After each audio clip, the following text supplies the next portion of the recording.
Hello everyone, welcome back to our last lecture. आज का lecture हमारा कार्मेट्स कंपाउंड का लास्ट लेक्चर है, जिसमें हम बात करेंगे soaps and detergent, cleaning action of soap and detergent. Soap and detergent 2 साल पहले सीबीएसई ने हटा दिया था, बट इस साल दोबारा इंट्रोड्यूस हुआ है। और जब इंट्रोड्यूस हुआ है तो इसका कमबैक भी अच्छा खासा होगा। पेपर में सबसे ज़्यादा आने के चांस हैं सोप एंड डिटर्जेंट के। तो हम स्टार्ट करते हैं with our soap and detergent. Starting with soap. Soap सबको पता है, अलग अलग टाइप की सोप सबके घर में यूज होती है, अलग अलग कंपनी की यूज होती है। बट बेसिकली जो ये सोप होती है उनके अंदर की रिएक्शन क्या होती है, आज हम उसकी बात करेंगे। सोप आर बेसिकली सोडियम और potassium salt of long chain carboxylic acid. Soap क्या होते हैं? सोप आर बेसिकली सोडियम और potassium salt of long chain carboxylic acid. That means हमारे पास जो यहाँ पे फंक्शनल ग्रुप है डेट इज कार्बोक्सिलिक ग्रुप, और उसमें COOH की जगह COONA है, एंड जो R है मेरा एल्काइल ग्रुप वो बहुत ही बड़ी लॉन्ग चेन है। That is how my soap are formed. जबकि हम बात करते हैं डिटर्जेंट को लेके, साइड बाय साइड कर लेते हैं। Detergent are basically they are also sodium और potassium salt of long chain sulphonic acid. They are sodium and potassium salt of long chain sulphonic acid. SO3H हमारा जो सल्फोनिक ग्रुप होता है that is SO3H। 10th में नहीं है, 11th में आएंगे खूब दिखेगा। सल्फोनिक एसिड होता है, उसमें SO3H की जगह हमारा Na रिप्लेस हो रखा होता है, एंड R ग्रुप हमारा यहां पे भी लॉन्ग चेन होता है। डेट मीन्स इसका अगर मैं जनरल रिप्रेजेंटेशन करूं तो इसका जनरल रिप्रेजेंटेशन होगा RCNA या फिर K, या तो Na या K। और अगर मैं इसका रिप्रेजेंटेशन करूं Na या फिर K। और यहां पे याद रखेंगे जो R ग्रुप है वो हमारा लॉन्ग चेन को रिप्रेजेंट कर रहा है, not short chain, they are representing long chain. Clear हो गई बात। नेक्स्ट बात आती है इनकी डिफरेंस की। तो पहला डिफरेंस तो हमारा ये क्लियर हो गया कि सोप एंड डिटर्जेंट में पहला क्या डिफरेंस है। दूसरा डिफरेंस हमारा ये आता है कि जो सोप है it can not B used in soft water.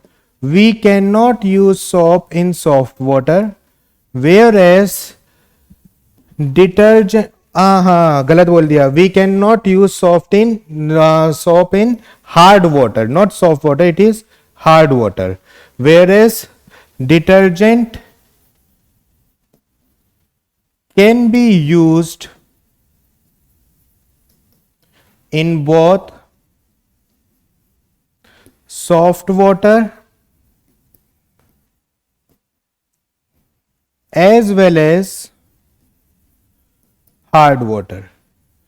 जो हमारा डिटर्जेंट होता है it can be used both in soft water as well as hard water, जबकि जो सोप है it can not be used with hard water. Reason, hard water क्या होता है? हार्ड वाटर में हमारे पास होते हैं magnesium and calcium.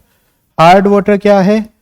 Hard water contain ions of magnesium and calcium। जो हमारे पास हार्ड वाटर होता है उसके अंदर क्या होते हैं? उसके अंदर मैग्नीशियम एंड कैल्शियम के हमारे आयंस होते हैं। क्लियर हो गई बात। जब भी हम सोप को मैग्नीशियम एंड कैल्शियम के आयंस के वाटर में हम भेजते हैं तो इंस्टेड ऑफ फॉर्मिंग द झाग, द फोम, वो झाग ना बना के वो प्रेसिपिटेट आउट हो जाता है। With hard water soft soap particles get precipitate out. Instead of showing the cleaning action, वो क्या हो जाते हैं, वो precipitate out हो जाते हैं. इसीलिए हम हार्ड वाटर के साथ कभी भी सोप को यूज नहीं करते हैं. अगर हमारे वाटर के अंदर मैग्नीशियम कैल्शियम के आयंस हैं तो we always use detergent, because soap को आप यूज करेंगे तो सोप क्या होगा, वो प्रेसिपिटेट आउट हो जाएगा. और जब पीबीटी फॉर्म हो जाएगी, झाग नहीं बनेगा तो क्लीनिंग एक्शन नहीं होगा. डेट फॉर्म, झाग, डेट इज वेरी इंपॉर्टेंट. अगर वो प्रोड्यूस नहीं हो रहा है तो सोप अपना क्लीनिंग एक्शन शो नहीं कर पाएगा. वेयर एज डिटर्जेंट, डिटर्जेंट के साथ कोई दिक्कत नहीं है. डिटर्जेंट चाहे सॉफ्ट वाटर हो हार्ड वाटर हो, वो अपना काम कर जाएगा. Clear. And the last point of difference that is very important between them is कि जो हमारे पास सोप होता है, it is detergent, it is non biodegradable in nature.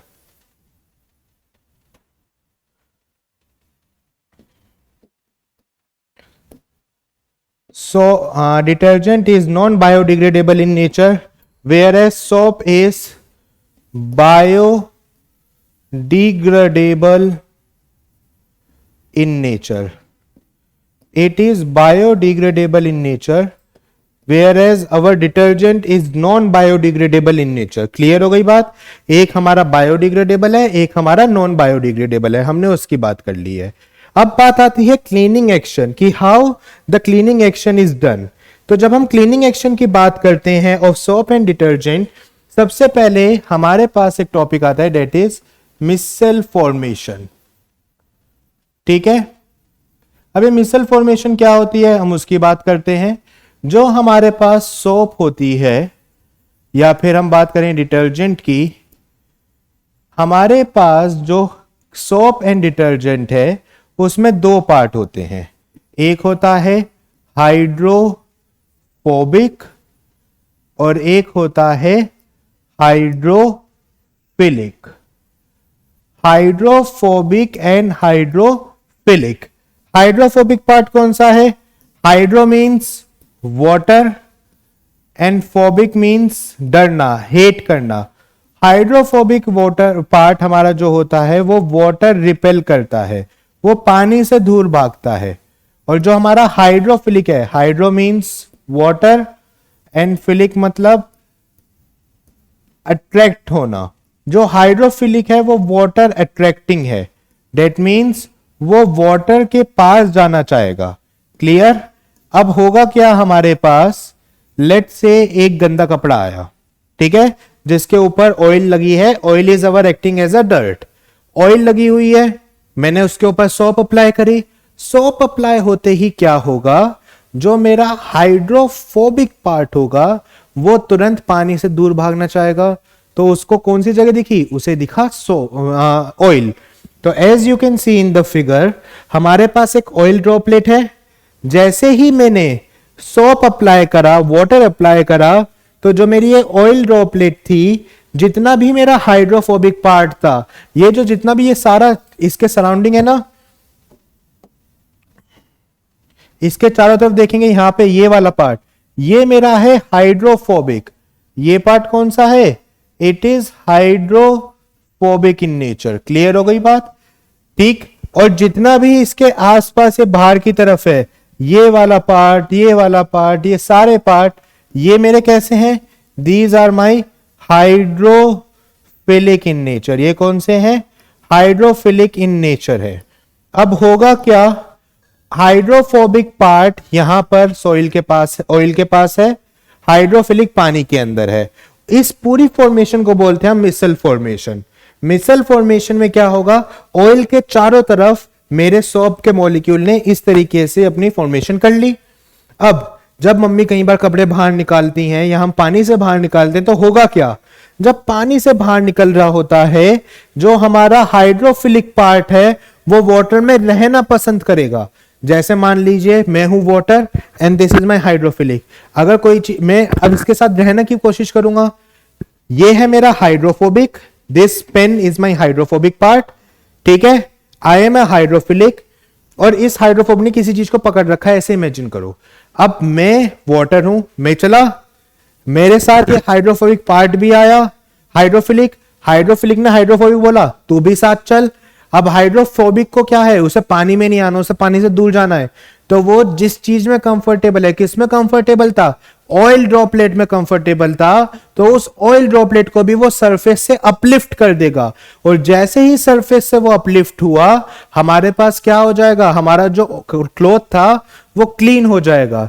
यहां से इस तरीके से हमारा क्लीनिंग एक्शन ऑफ सोप होता है। एक बार दोबारा समझा रहा हूं, सोप में दो पार्ट होते हैं, हाइड्रोफोबिक, हाइड्रोफिलिक। हाइड्रोफोबिक ऑयल के अंदर जाएगा, हाइड्रोफिलिक पानी में रहेगा।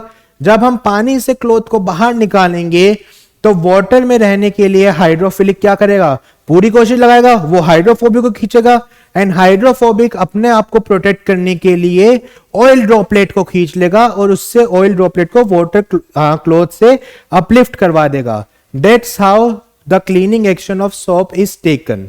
प्लीज क्लियर हो गई बात। Soap and detergent important topic है, पेपर में आने के चांस सबसे ज्यादा है। With this our chapter carbonates compound is completed.